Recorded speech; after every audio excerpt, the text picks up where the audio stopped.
imposter syndrome in education explained. You have the degrees, you've got the grades, the publications, the accolades, your resume is impressive. But why do you still feel like a fraud? Why does achievement feel like you just got lucky? Why does one criticism erase 1,000 compliments? Why do you walk into rooms where you absolutely belong and feel like an imposter waiting to be exposed? Today, we're talking about one of education's best kept secrets. Why the most brilliant students and teachers are often the ones struggling most with confidence. And no, this isn't about affirmations or positive thinking. This is not about understanding why education, the very system designed to build you up, may have quietly been tearing you down. If you've ever thought, I don't belong here, despite evidence to the contrary, please stay with me. This one is going to hit home. So, welcome to the Learning Associate Network, where we partner with teachers and schools in instructional coaching, edtech solutions, research, and policy advisory service. Let's start where most imposter syndrome actually begins, with internalized failure narratives. Here's what I mean. From the moment you entered school, you started collecting stories about yourself. They're not just facts. I mean stories. Stories like, I'm not a maths person. I'm naturally disorganized. I work hard, but I'm not actually smart. I only got in because of affirmative action, luck, or lower standard. These are not true about you. They are wounds dressed up as identities. And here's how they form. That time, maybe in your third grade, when the teacher said you were behind in reading, you didn't just hear feedback, you internalized, I am slow. That B+ you got when everyone else seemed to get A's. You didn't think I can improve. You thought I'm naturally not talented. That question you didn't ask in class because you thought everyone already knew the answer. You didn't learn to seek clarity. You learned my confusion is evidence of inadequacy. And for educators, you carry this too. I'm not as innovative as other teachers. You carry things like, my students' struggles mean I'm failing. You also say things like, real teachers don't need much prep time. You also say things like, I only got this job because they were desperate. Imposter syndrome is not a personality flaw. It is a logical response to a system that taught you to measure yourself against impossible standards. Because here's what education does brilliantly. It convinces you that someone else's success is your failure. When your classmate gets the scholarship, you don't think they did well. You think I wasn't good enough. When the teacher down the hall gets Teacher of the Year, you don't celebrate. You spiral. You go, what am I doing wrong? The system wasn't designed to build collective confidence. It was designed to sort, rank, and separate. And you internalize the sorting as your identity. Now let's go deeper. Because imposter syndrome isn't just about doubting your abilities, it is about academic identity wounds. Identity wounds is different from just feeling bad about a grade. It is when your sense of self becomes fused with your academic performance. Listen to how people introduce themselves. I'm a straight A student, not I am a learner. I'm a published researcher, not I'm curious about the world. I am an award-winning teacher, not I love helping people grow. You see the difference? Your achievement became your identity. And when identity is based on achievement, any threat to that identity feels like a threat to existence. Here is how these wounds fall. For students, as an example, you were praised for being gifted, but never taught how to struggle. You were told you were bright, so you learned to hide when you didn't understand. You were compared to siblings, classmates, or versions of yourself that no longer exist.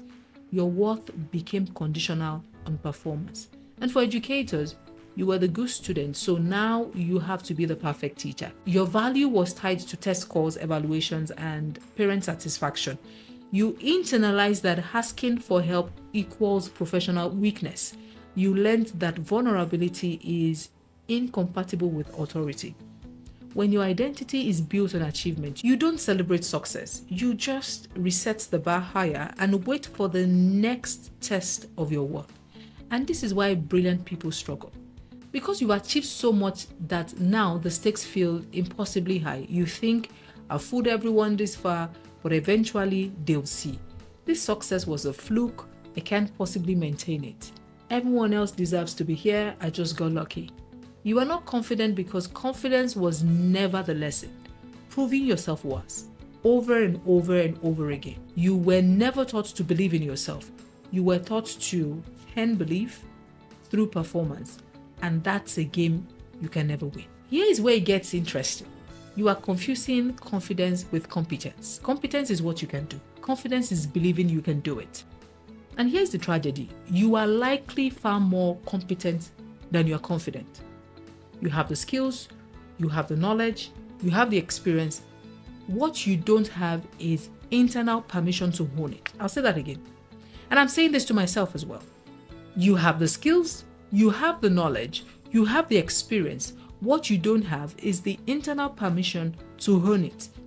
Because the education system taught you that competence must be proven externally through grades, degrees, awards, certifications. The education system also taught you that confidence without credential is arrogance. It also taught you that self-doubt is humility and self-assurance is ego. The system wanted competent workers who never felt confident enough to question it. I'll say that again. The education system that was created wanted competent workers who never felt confident enough to question it. I want you to think about that. A confident student asks why without fear. A competent but not confident student memorizes without questioning. A confident teacher tries new methods and learns from failure. A competent but not confident teacher sticks to what is safe even when it is not working.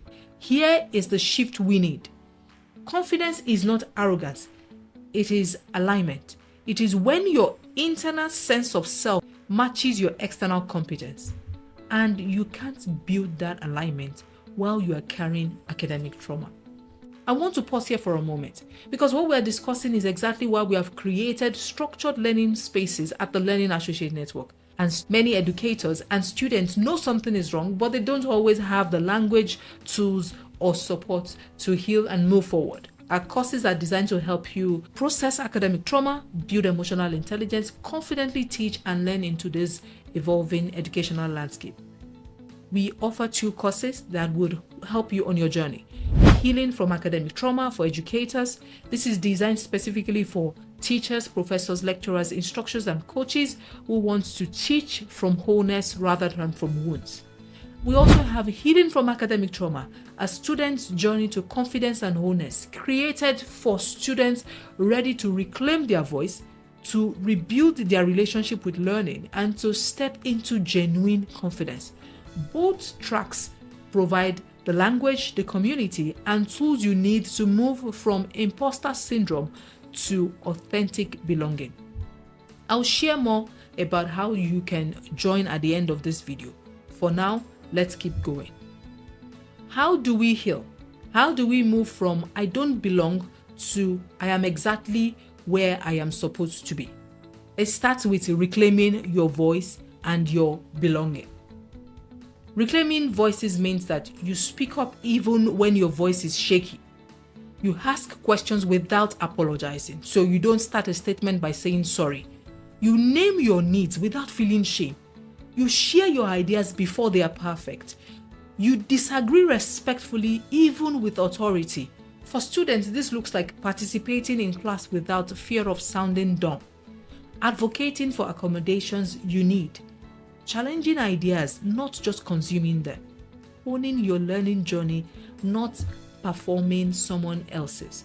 For educators, this looks like teaching in ways that align with your values, not just compliance. Admitting when you don't know something. Setting boundaries without guilt.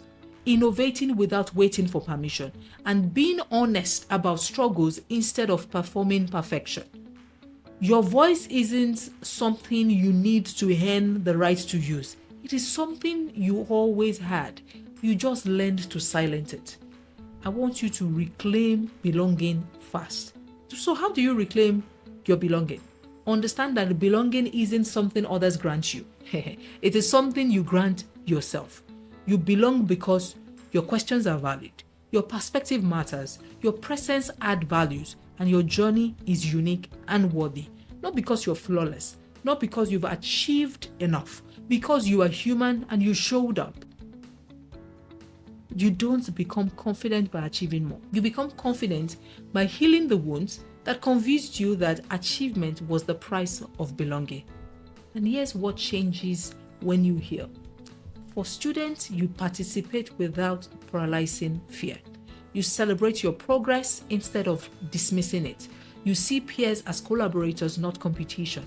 You learn for understanding, not just grades. And for educators, you teach with joy instead of anxiety. You innovate without fear of judgment. You build authentic relationship with students, and you lead from wholeness and not from wound. So, here's the truth I need you to hear. You are not an imposter. You are not behind. You are not broken. You are someone who survived an educational system that prioritized performance over people. And that survival came with cost. Costs to your confidence, your voice, your sense of belonging. But survival doesn't have to be your permanent state. You can heal, you can grow, you can reclaim what was taken from you. And you don't have to do it alone. No. The opposite of imposter syndrome is not arrogance. It is peaceful ownership of who you are and what you bring to the table. That's exactly why we built the Learning Associate Network. We created a safe space for educators, teachers, professors, lecturers, instructors, and coaches, and also students to continue to grow, to connect, and be refreshed. This is a community where imposter syndrome is understood and not dismissed. This is a community where healing is treated as essential, not optional. This is a community where your story is honored, not judged. You are supported in this community in reclaiming your voice and confidence. The link to join our community is in the section below. When you join, you will get to access transformative lessons, a community of people who understand exactly what you are going through, tools and frameworks to process your academic trauma, support as you rebuild your relationship with learning and teaching. You were told you are not good enough. We are here to tell you different, that you are brilliant, you are capable, you are exactly where you need to be. The link is in the comment below. The community is waiting. Let's reclaim belonging together. Remember, confidence is not about being perfect. It's about being present, being whole, and willing to grow. So join us at TLAN. You belong here.